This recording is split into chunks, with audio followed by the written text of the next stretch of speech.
Good morning guys, तो कैसे हो आप लोग? मी आहे Bhushan Katade. Time to clean our house. तोपर्यंत चिंट्याचं फूड तयार. नीट साफ करून ठेवले, मग शिजवायला गॅसवर. त्यात टाकलं थोडस हळद आणि मीठ. मग चालू करतो साफसफाई करायला. गोधड्यांच्या मस्तपैकी घड्या घालून घेतल्या. या होत्या आमच्या आजीच्या हाताच्या शिवलेल्या गोधड्या. तेवढ्यात आईचा पण फोन आला. मग आई सोबत बोलता बोलता काम करत होतो.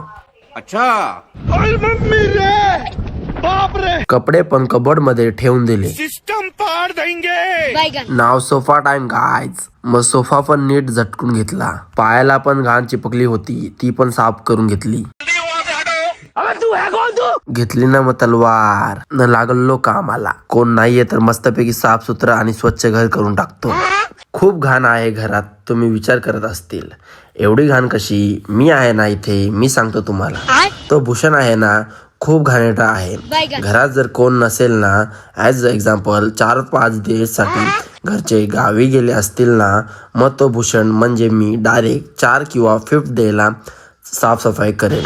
तोपर्यंत असाच राहील. नो झाडू नो पोछा. समजने वाले को इशारा काफी है. म्हणून एवढा कचरा आहे घरात.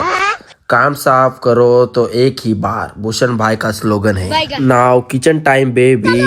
बघा तो साफ सुथरा पसारा. लगो फिर काम पे. मस्त पैकी साफ धुवून घसून काढला किचन स्टेशन.